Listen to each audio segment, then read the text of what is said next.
How was the flight back? Not bad. I went... Did you get yourself an exit row? Yeah, they moved me out of it because I can't speak Spanish. Oh, seriously? Not good enough to, open a door, I guess. I didn't know you had to speak Spanish. Yeah. Well, I guess that makes sense. Flying back, right? Were you on a Colombian or Mexican airline? Mexico. Well, then I can understand why you'd need to be able to speak Spanish to sit in the exit row. I told them I was experienced. I'd opened that door 6 or 7 times already. What's the problem? Navigating this new World Archery site reminds me of dating a supermodel. Because it really looks good, but boy, it's difficult. I'll leave it at that. Yeah. All right, so I'm here with Steve the Big Cat Anderson. I'm George Tekmachov. It's Easton Podcast 12, I think. And Steve's just back from Colombia, having shot the last stage of the World Cup. And we've got a number of things on the agenda today. One of the big ones, of course, is going to be to answer a pile of questions that's come into podcast@eastontp.com.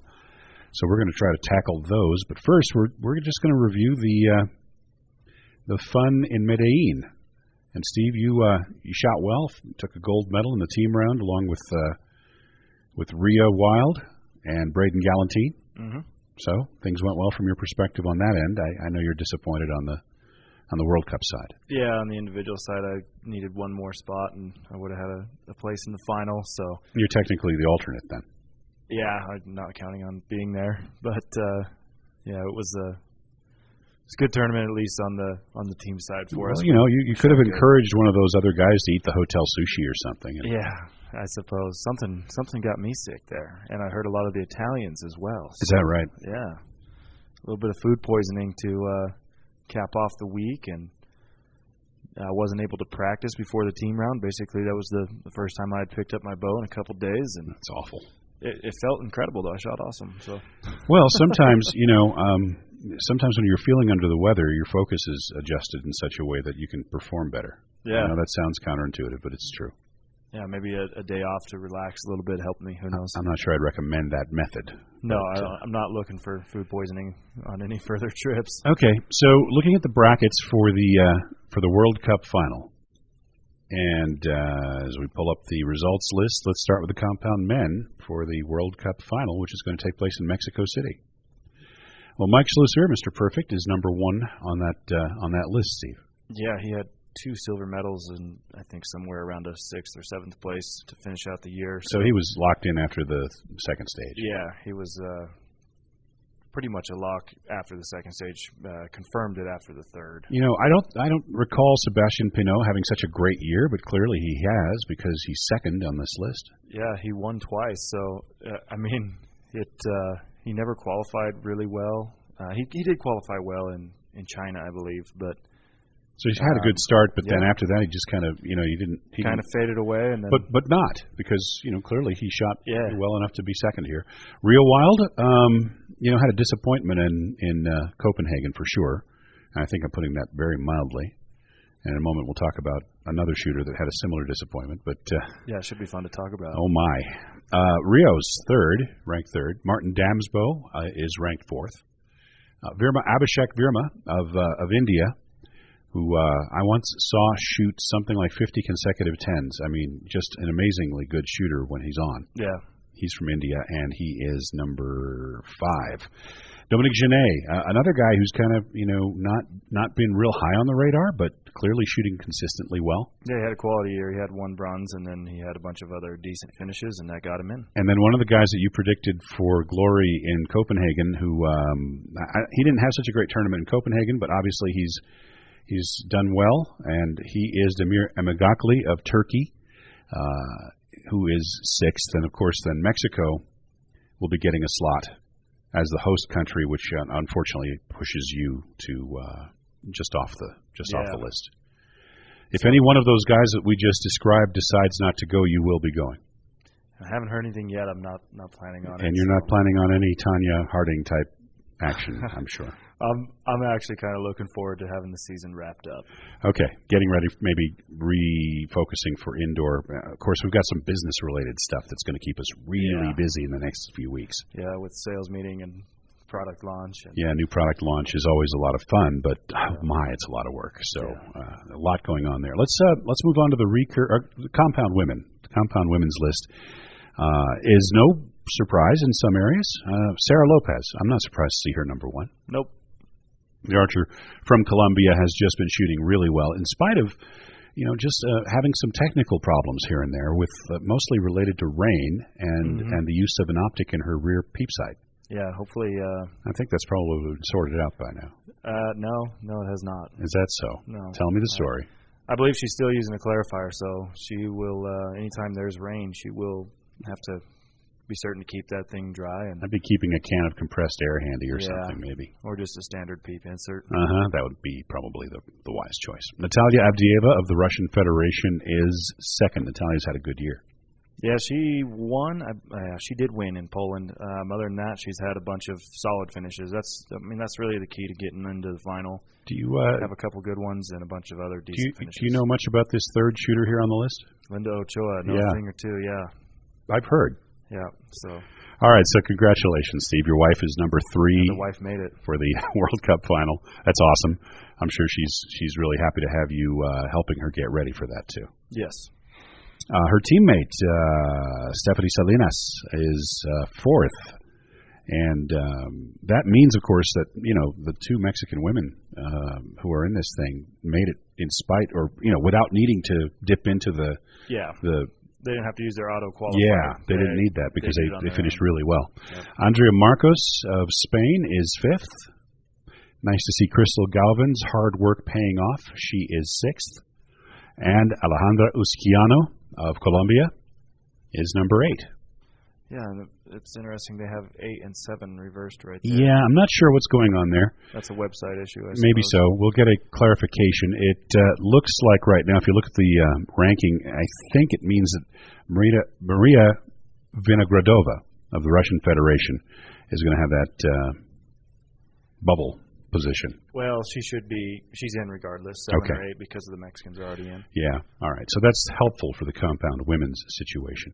For the mixed teams, for the women and men, Denmark is going to be number 1. That's all they take, just the one team. So they have Denmark against Mexico. Yep, Denmark against the host country.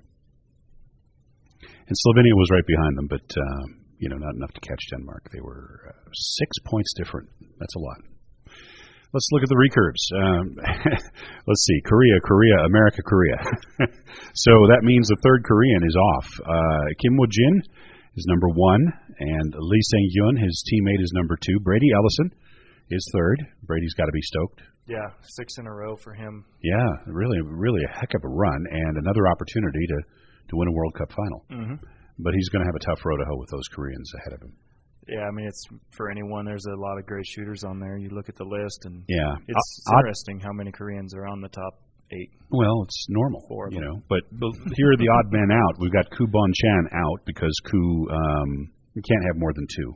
Yeah, I'm not sure I agree with that rule personally. I think you take your 8 best shooters, but they want to make it. I think they're worried that if they take their 8 best shooters, you end up with 8 Koreans someday, especially maybe in the women's category. But I mean, that could happen. Sorry, you earned your place. You don't get to go because we're doing charity cases. Well, okay, that's a little rough, but okay. I mean, here's another example of how that kind of thing works. In the Pan Am Games originally, I mean, for a long time, I don't think that's the case anymore. If you were from the same country, you weren't allowed to podium all 3 places. Yeah. So frequently, you'd have an American taken off the podium who would have been 3rd, and you'd have somebody from another Pan-American country put on the podium. And I don't think anybody, that's sour. That is a sour taste for anybody. Yeah, that's pretty disgraceful. But let's understand that in the case of a World Cup, we're really talking about a media event as much as anything else here. And I think for the interest of the media, having it completely dominated by one country maybe is not so great of an idea. And I'm sure that that's really the philosophy here. Yeah, and I understand the philosophy. I just feel bad for the people it affects because they're the ones who really suffer from it. Well, it's an interesting point of view, and as usual, I'm glad you didn't hold back in saying it. J.C. Valadon, our good friend, the field shooter, the bow hunter from France. Mm-hmm. There's a term you don't hear every day. The bow hunter from France. He is ranked 5th right now. Xing Yu of China is 5th, so it looks like Colin Klimchek is just off. Well, Colin at 7 will get to go because of the people who aren't going. Okay, so clue us in here. What's your knowledge on that right now? Because of Korea having 3 ahead of him, one of those will Oh, fall you're off. right. You know what? I miscounted. Because Koo is out, Colin's in, and Oh Jin-hyuk is out because Mexico will get that last slot. Yeah. What do you think? It'll be Luis Alvarez that they'll field for that one, or do you think it'll be... No idea. Probably him or there's another one. Could be Juan Rene. No? The other one has had some better results. I Okay. can't remember his name, but Luis, who knows? Luis had a little trouble today in the test event, I think. So I guess we'll see next week. We'll have an update on that. Yeah. Let's look at the women's category here. Choi Mi-sun, Kibo Bae, Kang Chae-young. So that's 1, 2, 3 from Korea, and Kaori Kawanaka from Japan, who shoots like a Korean. Mm-hmm. So, that she will actually be 3rd. Yep, she'll move up to 3rd. Miss Kang will probably drop off. By the way, Korea reserves the right to put whoever they want in this thing. Yeah. So in reality, they may substitute somebody out. They may, depending on what their goals are at any given time. Remember that they've got the Asian Championship to prepare for, and that's going to be important for them. Right, or someone could have just, completely forgot how to shoot the bow and decided we want to be more competitive. So maybe, but here's the thing: with the Asian Championship looming first week of November, Korea is going to be really focused on that thing, and so will Japan. But Kaori has some teammates behind her with some depth, so should she need to make a choice, which I don't think is going to be the problem here, she'll have coverage. Anna Maria Rendon of Colombia, ranked 5th, so that makes her 4th. Mackenzie Brown. That's really nice to see, an American woman in this thing. It was one result that got her there, the win in Poland when a lot of the countries weren't there. She picked up 25 points. Yeah, but as we speak, she's shooting really well in the test event, too. I mean, she's really coming on strong this season. Yeah, she's had great kid. A good finish here. Awesome lady. And we've got, Hong Sunam of Korea, who's going to be 6th. So she drops off, bringing up Deepika Kumari, potentially, from India, which leaves Chinese Taipei out of the mix. Li Changying of Chinese Taipei and Katuna Lorig of the United States not moving into the competition slot because of the fact that Mexico will get the 7th place slot. Yes. So the mixed teams for the recurves, it's Mexico versus Korea. It'll be Korea with the number 1 mixed team slot, just blowing away everybody else behind them. 48 points ranking for Korea, 34 points for China, 32 points for Japan. So 48 points, and they only went to 3 events. Yeah, and let's understand Mexico coming into this 26 points for Mexico coming up against Korea at you never know. Mexico always shoots good in the mixed teams. And let's not forget it's their home field. This is going to be a home crowd. They're going to love to cheer for their team, and I think we're going to see a great match coming up here. So that's the status of the World Cup as we move forward. I think that there's potential there for a terrific competition, and I think we'll look forward to it when it takes place in Mexico City in a few weeks. Should be fun to watch. I'm pulling for Linda, obviously. Obviously. I think we all are. She's our official Easton favorite for this event. I'll just say that. I'll probably get myself in trouble with everybody else because they're all Easton shooters. But she's certainly close to our hearts here. Yeah. All right. So we're going to shift gears, and we're going to take an opportunity, I think, to catch up on some back mail, a bunch of which has come up in the last few days. We've just gotten a ton of email at podcast@eastontp.com. So I've got it here on my screen, and I've made a copy for you, and I've got a whole bunch of email that I think we can catch at any particular you want to talk about something else first, don't you? Yeah, okay. All right. Scorecards. We touched upon briefly the situation with Rio Wild, scorecard situation in Copenhagen, where Rio had signed for an incorrect score, and that was legitimately a mistake because there was a very clear set of digits on there, and whether you agree with the rule or not, the rule is the rule, and Rio was, the victim of the circumstance of the rule, which is if you sign for a score of 200 and something and you shot 300 and something, you get 200 and something. And that didn't just take Rio to near the bottom of the list, but it also took the American team out of contention for the first time in I don't know how long for a medal round. Probably forever. Well, a long time. And bitter disappointment for everybody involved. And I'm sure bitter disappointment for World Archery. I mean, come on, it's not good for an event. It's not good for World Archery not to have the top guys, in there. And now, boom, here we are, 7-8 weeks later, and we've got another situation that's arguably just as bad, if not arguably worse, with Oh Jin Hyuk having signed an incorrect scorecard and going from probably would have been 4th or 5th to last in the ranking round at the World Cup, at the test event for the Olympic Games. The reigning Olympic champion drops and comes up against Raul Banerjee, I think, is how it's going to work out on the bracket. I thought it was Raul, but I could be wrong. I was looking at the bracket. Probably because of the buys. Yeah, he'll end up in the same bracket as his teammate. Well, the point is that exactly. And, that's just not good for the sport. It's not obviously good for It's not good for the Korean team. It's not good for World Archery. I posit that the system is broken and needs reform. We used to have 2 scorecards and an electronic device. We still had problems when that was going on, but there was more of a chance to catch the problems, I guess. And now, and it's not the first time that we've had a Korean with a mistake like this. It's not the first time that we've had a compound shooter make a mistake or a recurve shooter make a mistake. We've seen mistakes before. And they're costly to the shooter, but they're getting to the point where you could argue they're more costly to the sport. Yeah, it's a problem for the whole sport, the industry, everyone who supports it. It creates huge issues when the people who are out there working 4 years can potentially be eliminated because of a piece of paper. I mean, we go to these events to shoot arrows and put ourselves to the test on the target face, not on the scorecard. If something so simple and trivial can totally eliminate you from everything you've worked towards, then what is the point? Let's just go show up and all practice signing scorecards, and whoever signs it the best wins. Okay, I understand your point, and I understand your anger at the situation too. By the way, because I get it. And you're an American team member, and I get the effect that had on the team overall in Copenhagen. But I'll just give you the counterpoint because it's part of my job, and the counterpoint is, if it's that important, make sure the darn scorecard is right. Agreed. Yeah, and that's kind of been the route we've been taking when we go to tournaments now. If you're on the American team, you pretty much take the piece of paper and you fill it out yourself.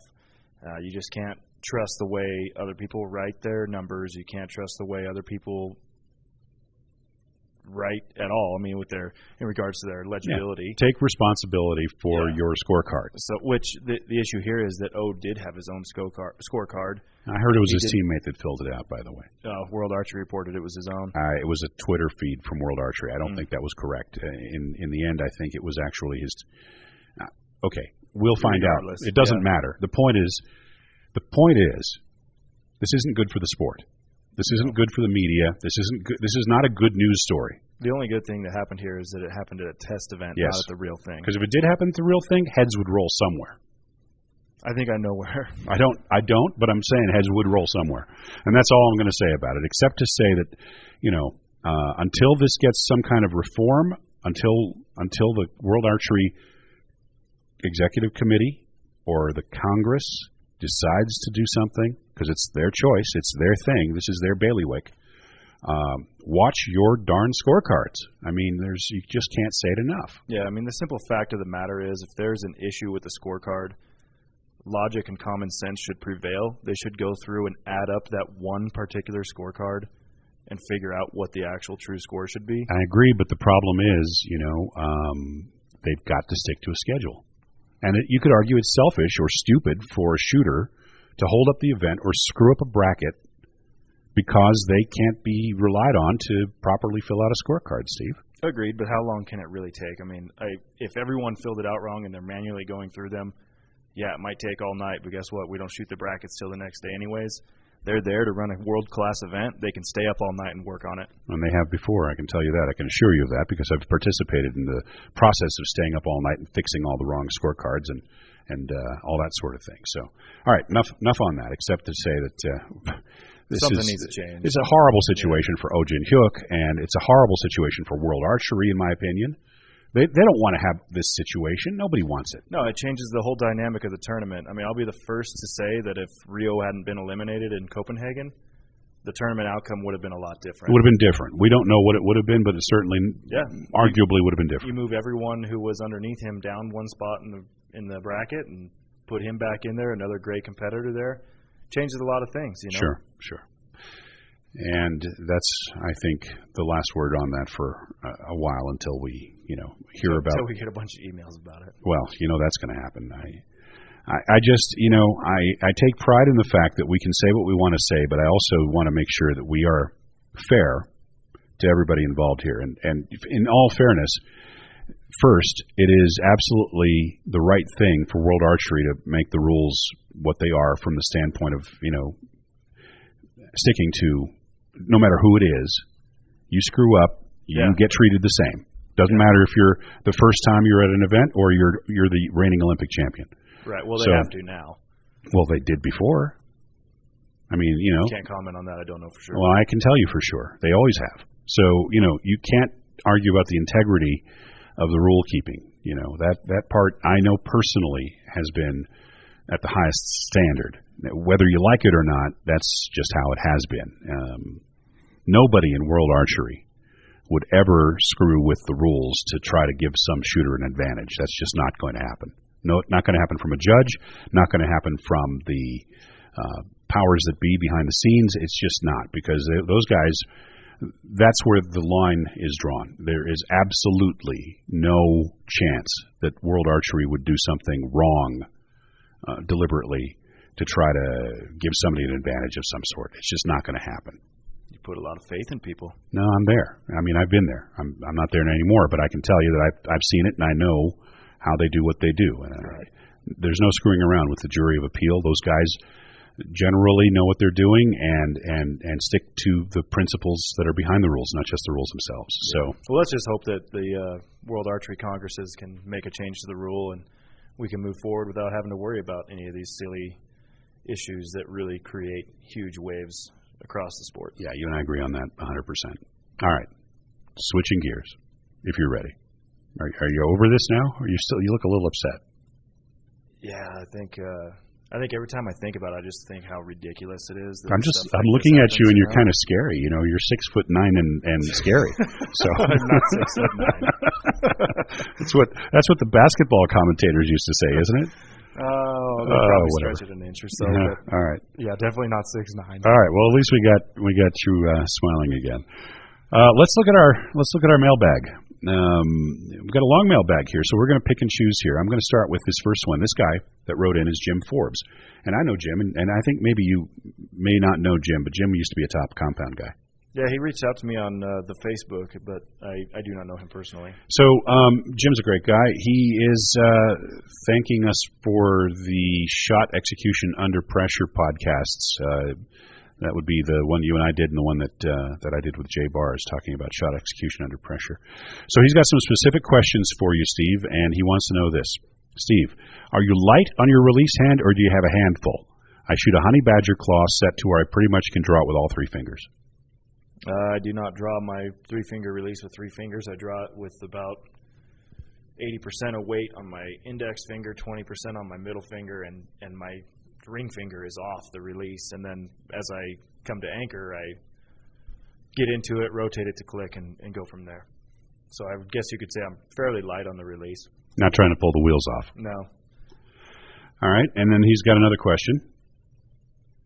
He says that he's an over-aimer. He was working to get away from it. It's like losing control for a Type A. Any more tips? Honestly, he says he's shooting hundreds of arrows just working on focus, rhythm, and timing. Well, keep it up. But stay on the line is the other tip. Stay on the line, stay out of the target. Maybe take off your scope and go to an open ring for a while. That might be one strategy that you could use. Yeah, over-aiming is usually for me, when I'm over aiming, I'm under executing. So I try to switch focus and just think about executing the release. And here's my thought process on that. When you drive your car and you're on a straight road, you aren't holding the steering wheel still. You're constantly moving it back and forth, left to right. It's the same thing with aiming. I mean, you're trying to keep everything straight, but there's going to be movement. You're going to have some wavering, but your mind's going to move everything back to the middle, so just trust that and work on your execution. Okay. Next question came from Eric Jansen, who wants to ask Steve if you can explain about your 3D setup. He's interested in trying out the Super Drive 25, but wants to hear some info on the arrow from somebody that's actually shot it, and he'd like to hear your thoughts on vanes versus feathers. We'll start with the Super Drive question. Yeah, on the Super Drive, I don't shoot a whole lot of 3D, but I did set up a 3D bow this year. I shot those with about a 30.5-inch overall length, so it was cut right at the front of my shelf or thereabouts. When I think of the Super Drive, I think of Darren Christenberry. Do you yeah, it was kind of have any thoughts there about what he's doing? I have no idea, to be honest, but I think most guys are shooting them. They aren't leaving them long. I mean, it's a 290 spine arrow, so it's depending on your setup, it might be stiff. Depending on your setup, it might be just right. But for me, it's about just right. So I just cut it right at the front of the shelf, and I use a 125 grain point, and that keeps me within the speed limit for an ASA event. I think Darren does pretty much the same thing. He might use a 100 grain point. I'm not sure there, but I think he cuts them right to about the front of his shelf or just inside there. He was using pin knocks on those, as far as I recall. I think Darren was using the G bushing. I'm not for sure. He switched up, and I switched up a few times. I was originally using the pin bushing, then I went to the G bushing using the deep 6 knock, which I really, really like. Yeah, that's really a knock that we developed more than 20 years ago for the sole purpose of being really durable for a compound. And, we didn't bring it out back then, but it really works well. Yeah, I remember seeing some early adaptations of it in ACE shafts. Right, that's where we first tested it. Super short. We called them stubby knocks back then. It's basically straight to the ears, and it's an awesome knock. It has good string fit. I mean, on 112,000 center serving is pretty ideal. There's a lot of stuff we do. Sometimes it's before it's time, and we don't bring it out for a while. So in this particular case, we might have some of that in the bag right now. Who knows? It could be. All right. So he also wants to talk to you about vanes versus feathers for indoor arrows. Yeah, vanes versus feathers. I use vanes. I prefer them just because of the durability. I don't like fletching my arrows. I shot with feathers before.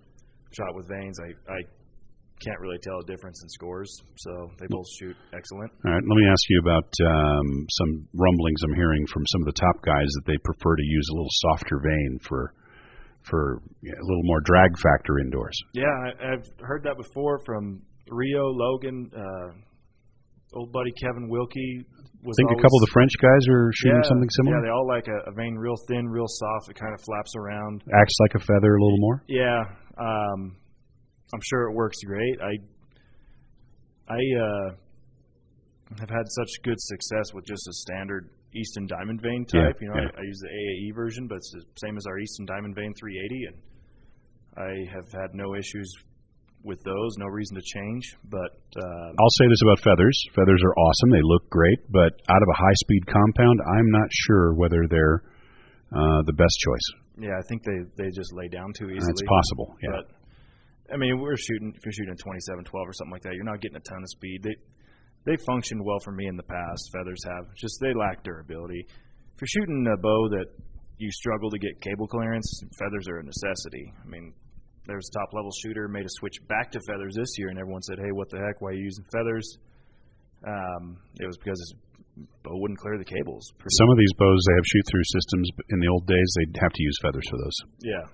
So, I mean, that's one thing to take note of if you're contacting cables or if it's at all an issue. I'm talking like the old Martin X configuration, the ones with the split cables and, I mean, crazy stuff, but obviously effective in the right hands. Right. Let's see. Your choice of magnification. Indoors, I use a 6 power lens or 0.75 diopter is a better way of describing it. Yeah. And, of course, the power of that's going to vary depending on your draw length. Yeah. So, for me, that's probably at a 34-inch sight radius, that's probably like a guy with a 30-inch sight radius using a 7 maybe. I don't know there for sure, but we talked about this in the shot execution. I don't like to go too heavy to where I feel like I'm seeing a lot of movement. 6 is pretty ideal. And then Scott's last question is, what kind of reticle are you recommending? Or Derek's question, rather. I use just a stick-on dot. Pretty small, I think, by most people's standards. Mine fits inside the Vegas 10 ring. So on a good face with good lighting indoors, I can actually see the 10 ring and just barely make it out and stick a dot inside there. I've known a few good shooters who actually have a big enough dot that it actually occludes the 10 ring. Yeah, a lot of guys will cover yellow. You know, they'll get a dot that covers yellow or shows them just a sliver of yellow. I don't like that personally. I like to be able to see it a little bit. But, yeah, to each their own. Okay. So thanks for those questions, Eric. And moving on here, we've got a message from Scott who says that he's enjoying the podcasts. Thank you for that. And he would like to talk about string material trends and tips for both recurve and compound. Yeah, I think this is important because I don't think enough recurve people pay attention to what they're using.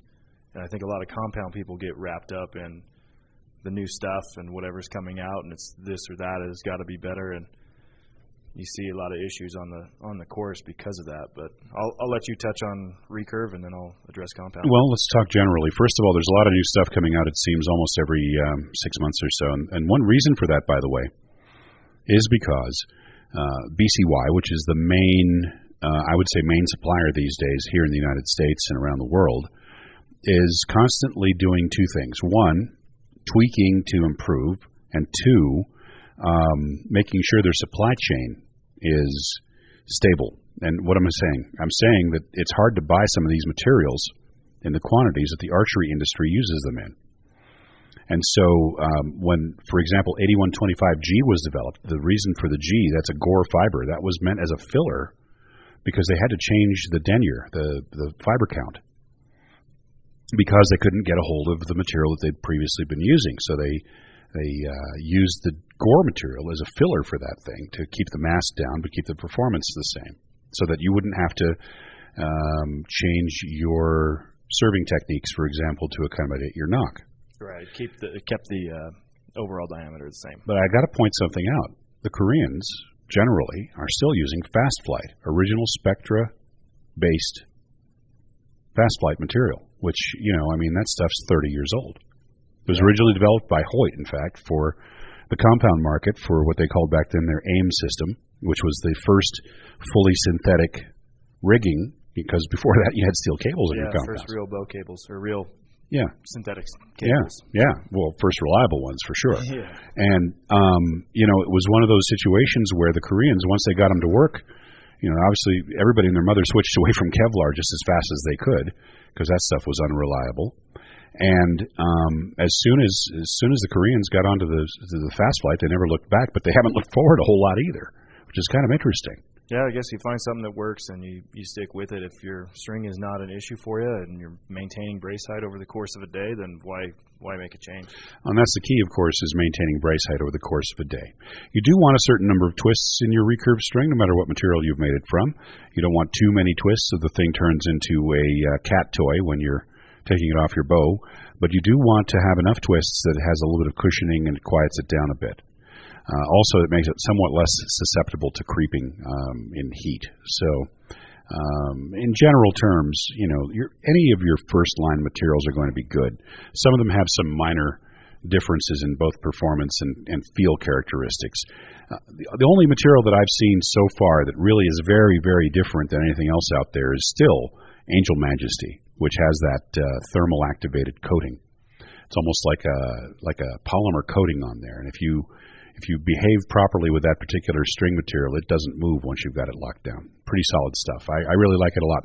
In fact, I know that that material is used by some high-end string makers for the purpose of serving. So, really good stuff, but you pay for it, Yeah, you get what you pay for, too. Yeah. Compound side? On the compound side, I will say I've been lucky that I have a close friend who builds my strings for me, a guy named Tom Parkinson in Mountain Home, Idaho. I met Tom when I was really first starting out in archery at a local 3D tournament forever ago. I guess it'll be about 6 years ago or so. And Tom's a really well-connected builder. He's actually oftentimes prototypes stuff for BCY. He was doing some stuff with Brownell before. So he's given me the opportunity to test a lot of that stuff before it hits the market as well. And, I mean, starting with 452X from BCY, that was the one I always used. It's a blended material, Dyneema and Vectran, super stable stuff. Fuzzes up a little bit. That's the only real downside. The Vectran tends to fuzz. The Vectran, it looks like a Velcro under a microscope, I guess. Well, yeah, it's a liquid crystal polymer, and it's very susceptible to abrasion. So, for the last 20-something years, BCY has been adjusting and working to improve both how that stuff's commingled with the Spectra-based or Dyneema-based fiber, and also how they seal it, and that all matters. You're using a special run of material with no color. Yeah, I use the natural color 452X. You can just buy that, right? Yeah, because it doesn't have dye in it. Keeps the size down a little bit, so...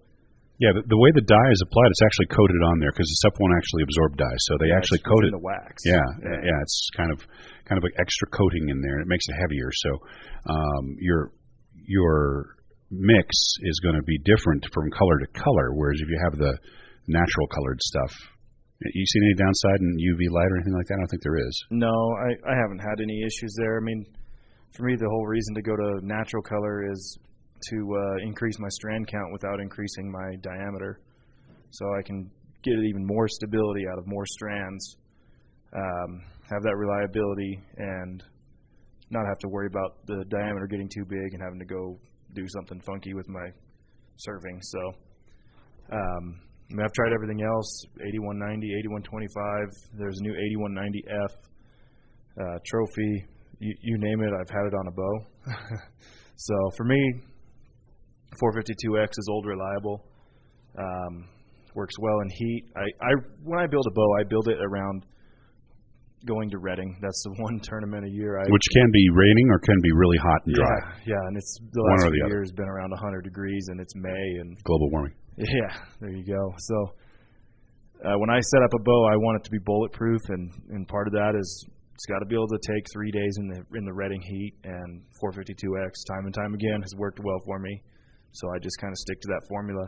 By the way, do you stick your bow in the car in summertime after you've got a new rigging on it for half an hour like some of the Hoyt guys do? Yeah, I do subscribe to that theory. You got to make sure you don't do damage. I mean, you can break a limb. I don't think the limbs these days are going to be a problem, not on the compounds, but the bearings are what I see. I mean, you can have a bearing leak out. You don't want to get too hot. Yeah, so I do leave it in there. I know some guys who leave a bow at full draw overnight, In a house, not in the car. Yeah, in a house. Yeah. And that works too. Anything you can do on a Hoyt with a 1.5 system to stress that bus cable to the point where it's not going to move anymore is ideal. So these tricks work on other bows too, I presume. Yeah, I mean any bow that has a bus cable, that's generally your cable that's going to be under the biggest load at full draw. So single cam bows. Well, those have really long bus cables.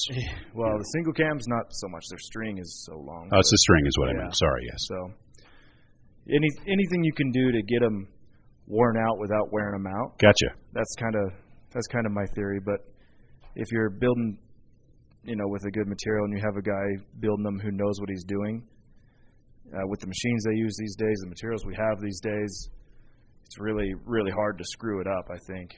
So. We got a lengthy email from an old acquaintance of mine, a fellow by the name of Stretchy. we'll just call him that. He's from Scotland, and he's been a great friend for many years, and so he's got a few questions. He said some nice things about the previous podcasts, but stuff he'd like to hear about. What was the design thinking behind the contours? Contours are our new stabilizer. The design thinking behind them was dampen vibration and reduce drag in the wind without needing to bolt on a bunch of rubber parts. That's the bottom line. And they work really well.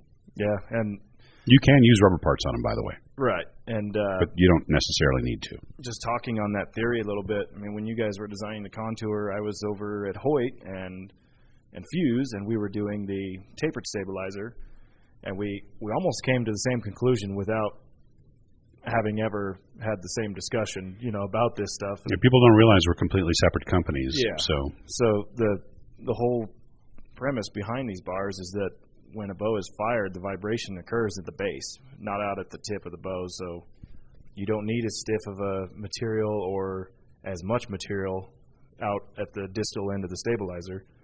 So if you go smaller to, how do I say this? Use a smaller diameter, which, I mean, if you're understanding the physics of something, if you take the same amount of material and make it a larger diameter, it gets stiffer. Sure. So you use the same amount of material, but you taper it down to a smaller diameter or whatever. However You've got variable flex. Yeah, you got variable flex. Well, the contour's got very variable flex, right? It's got one zone, it's got a second transition zone, and it's got a very, very stiff zone toward the base. And the way this works is you're breaking up that standing wave that's created after the shot. Now, during the aiming process, it feels pretty good. It's also super light, like a balloon. We're not doing this podcast to sell stuff, but I do want to, answer. The question was asked. The question was I think asked. we've done a good job not plugging product. Yeah, maybe too much. Yeah, I mean, I think it's worth discussing the design. Well, this is an Easton podcast, for goodness sake. I mean, right. It's not like we're going to tell you how to set up another guy's arrow, but we'll give you honest answers. It's worth talking about the physics behind it, though. All right, so the effect of finger pressure, tiller, knocking point, grip, pressure point, and how they affect the arrow in the vertical plane. Yes, they do. Come on, Stretch, you know the answer to that. We'll get into that in another recurve discussion in more detail. Non-standard ways to tune your bow. We've all heard some pretty weird stories from some quite successful archers. You must have a few locked in your cupboards. Yeah, I'll tell you one. I remember it was back in the 1990s, and a guy by the name of Justin Hewish came up to me. We were shooting at the Pacific Coast Championship in Sacramento, California, and Justin had yet to find his Olympic glory, but he was a pretty good up-and-coming shooter. And this would have been the summer, I think, of 95, or maybe it would have been before Atlanta. And he was on path for a 1340-something. And at the half, he came up to me and he said, "Hey, I tuned my bow yesterday. Would you look at my center shot for me and tell me what you think?" So I took his bow and I put it on a chair and I stood behind it and I took a look, and to my horror, his center shot was set completely opposite of textbook. But he was on path for a 1340-something. So I told him, "Looks good. Go ahead and finish the tournament." Afterward, we straightened it out. But he ended up winning the tournament with a 49, a 1349, something like that. And so, what does that mean? Well, that means that consistency trumps tuning. What's the purpose of tuning? Tuning is to help weed out the variations that happen when you have a variation. Because the bow is always going to shoot the same. You can have a bow with crooked limbs, like Vladimir Shev had when he won the world championship. That bottom limb of Vladimir's was so bad that it almost threw the string. Didn't matter, because he was shooting consistently.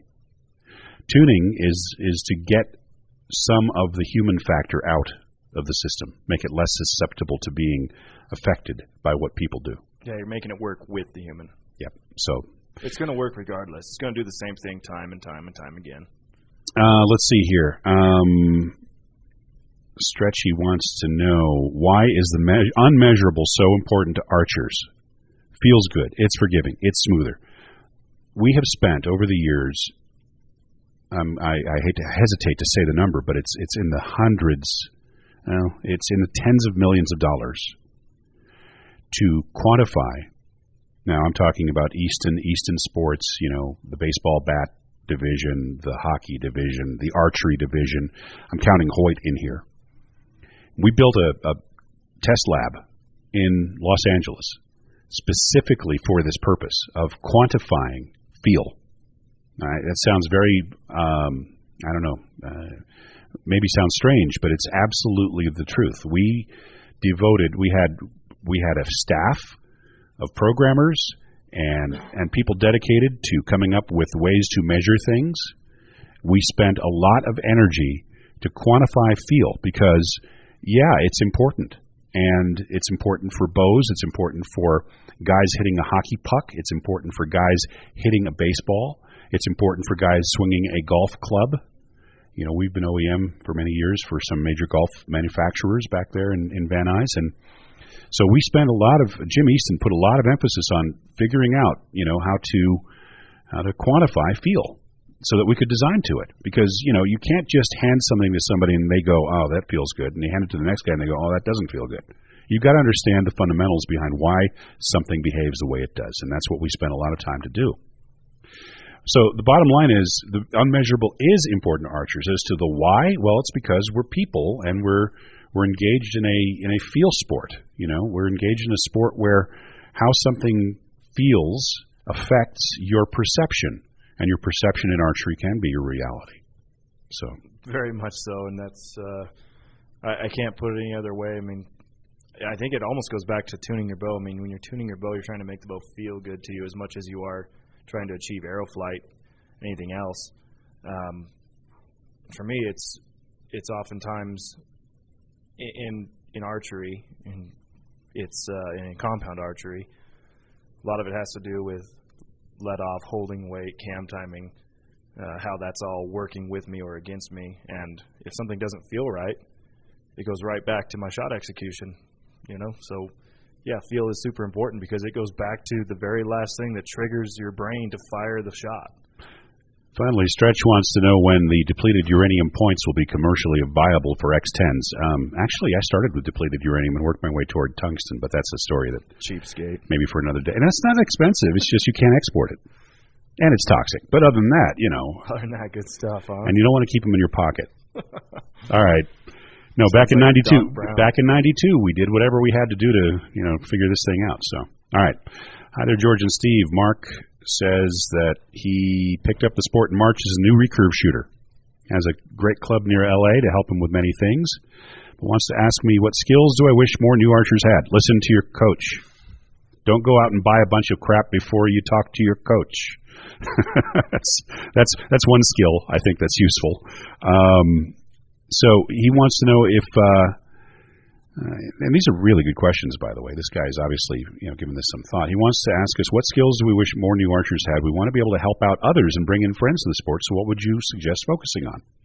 Have fun is certainly right up there, because if it's not fun, your friends aren't going to want to stick with it. But he's suggesting fletching, bow tuning, and string making. Those are three separate things. Fletching and string making are just fundamental skills that you may or may not choose to use, but they're a fun part of the sport because they give you the opportunity to create individuality for your setup. As far as bow tuning goes, if you're a beginner, bow tuning should not be one of your top 5 goals. It should be working on consistency, I would say. Agreed that, and some other important stuff. Number one, get a general understanding of the rules of the game so that if you are shooting a particular format, you aren't doing it wrong. That's first and foremost. Beyond that, have some appropriate etiquette, at least on the range. Yeah, that's a nice idea. So just the basic stuff like that, I think, is first and foremost. And don't load your bow sideways. Yeah, and grab someone who clearly knows what they're doing and ask them some questions, because no one out here is going to say no to you. Yeah, and when we first started this, I said, listen to your coach. That doesn't have to be a coach. That can be somebody who's more experienced, a mentor, somebody who, knows their ropes a little bit and that you respect, and, just be observant and have fun, though, because, without that, you're just not going to stick with it. Yeah, find someone who can show you the way. Sammy, it's out there. Sammy, our friend in Finland, is back with a question. Why does everybody use biter plungers, Shibuya Ultima arrow rests, and Easton arrows? Because it all works, I guess, would be the answer. Also, outside of USA, win stabilizers and Shibuya Ultima RC sights are very popular. Are they as good as their popularity suggests, or are recurve archers lazy to test new stuff and only use what's been found working before? Yes. Think it's, Yes is the answer to both. I don't know. I think a lot of people, recurve especially, they love to test new stuff, but they're critical, and when they find something that works, kind of like the Koreans, they'll go back to it. You know what? I think some people like to test new stuff, and a lot of people like to follow what some people like to shoot. Right. So just to give a serious treatment to Sammy's question, because they're good questions, why does everybody use biter plungers? Because time has proven that biter plungers don't break, are reliable, they're not the cheapest, but they are among the best. They're well made. They're well made. And, Werner Biter, I don't care who you are, if you don't understand that he brought tremendous passion to our sport to make the very best things that he could possibly design. When we lost Werner, we lost somebody very special. And I'll just say that the reason people use biter plungers is because they work. Why do people use Shibuya Ultima arrow rests? Because they work. They're really, really good. Why do they use Easton arrows? Well, the answer to that's going to be self-serving. Except that we make an arrow for everybody, okay? We make an arrow. If you are listening to this and you have a bow, we make an arrow that you can use and that will perform as well as possible for you. Outside of the United States, Win and Win HMC Plus stabilizers, well, Win and Win in general outside of the United States is pretty solid out there in the market. And a lot of recurve shooters, especially in Asia, use Win and Win bows because Win and Win works at getting their bows into the hands of shooters. That's the bottom line. They're popular because they work at it. Are they as good as their popularity suggests? They're darn good bows. They're darn good. And the Shibuya Ultima RC sight, that is a wonderful sight. It's tremendous. If you need to save some money, you can't go wrong with a Shibuya dual click. Now, Axel makes a great sight now, and I don't use one personally. I use a Shibuya personally, but the Axel sight has impressed me. Ojin Hyuk uses one. They're well made, and the Axel guys impress me. They're really passionate about archery. But if you've ever gone and visited the Shibuya factory in Japan, I can tell you that it's like an operating room. It's like a hospital clean room. It's really impressive. It's a small group, mostly women, assembling the sights. It's in a rural, relatively rural town in Japan, outside of Tokyo. The headquarters of the company are in Tokyo, but their distribution center and where they assemble the sights is outside Tokyo. And they have these people who have been doing this for years, and they're like surgeons. They're really precise. And so the sights reflect, I think, the passion and the skill that is brought to it. I've always been very impressed whenever I've had the good fortune to visit, the Shibuya operations there, and I can tell you they're really good. Are recurve archers lazy to test new stuff? Some are. A lot of people are followers. But the truth is, your top guys aren't going to use something that doesn't work. Yeah, they have the ability to get whatever they want. Yeah. So and they take what works best for them. And I got to point out a lot of misconception out there. Most recurve shooters do not get paid to shoot stuff. Now, some compound shooters do, but most recurve shooters do not. And I'll point something else out. The Koreans pay for their X10s. The Koreans buy them. We don't give the Korean Federation their arrows. They buy them. So put that in your pipe and smoke it. All right. Let's see. Would it be possible for an interview with Daryl Pace? He was and is a great archer and hero to me, and I think the wider archery audience would enjoy it. That's from Steve on the Isle of Wight. And Steve, absolutely agree. And we're going to try to get Daryl Pace in the next month or so. We might have to do it by Skype or by telephone, but we will absolutely make an endeavor to get the great archer of the century, Daryl Pace, on this podcast. And so if there are other questions or other requests, send them to us at podcast@eastontp.com. Podcast@eastontp.com. And Steve, you got anything to take us into the wrap-up here? No, I'm just glad we had a little more direction. We didn't just ramble on and on and on like last time, but apparently whatever we did last time people liked. So well, we did ramble. We rambled. We went off in the weeds. We went back on the road. We went back in the weeds. We went back on the road. But, hey, we really do appreciate the very kind remarks that everybody has made. It's very humbling to Yeah, the more feedback, the more questions we get, the better this will become. And yeah, I mean, we're just a couple of goofballs here trying to figure this out. But this is what we talk about day in and day out anyway, so we figure we might as well start recording it. Yeah, and so far, people seem to like it, so we're going to keep going here. I'm headed to Japan next week. I am staying home and working with Linda to get her ready for the World Cup final, I presume. She's in Mexico for a cousin's wedding, so I'm going to play some golf and do as little as possible. Good, play some golf. I'm ready to take some time off. Shame about the weather out there. We've got torrential thunderstorms right now here in Utah. We need them, though. It's been a drought in the western part of the United States for a while here. All right, so Steve's gotten really quiet. You can tell when he wants to say something. I can tell he wants to say something. I'm just sure that everyone is interested in the things we do all day long and what we talk about. Not. So yeah, I won't mention, for example, what your desk looks like right at this moment. I won't talk about that. But what is that? A fantasy football thing? Oh, yeah. So I was last place this week in fantasy football, and one of our coworkers here, she kindly took a toilet seat and decorated it, and it's a traveling trophy, and I get the toilet seat. I was wondering why there was a toilet seat hanging from your desk. I get it now. Yeah. All right. It's not because I'm dealing with Montezuma's revenge. Well, I was speculating as to whether South America. I did have some food poisoning, but I'm okay now. I was gonna make that connection, but I say I didn't have to. All right. I think that's TMI. Yeah. Maybe it's just random. It really is too much information.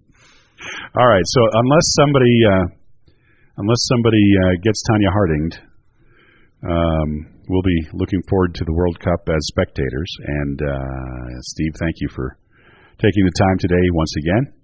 And dear listener, thank you once again. Shoot us an email at eastontp.com, podcast@eastontp.com with any of your questions. I'm George Tekmachev, and for Steve the Big Cat Anderson, we'll catch you next. Oh, did you see that note we got?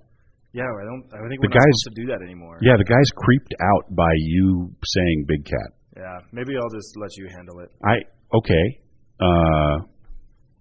Do we need to generate a new name for you? Do we need to create a new animal name? He just wants you to say it all the way through. Instead of letting me come in with that was a weird note. It was like nickname. He was like, okay, I like the podcast, I like this, I like that.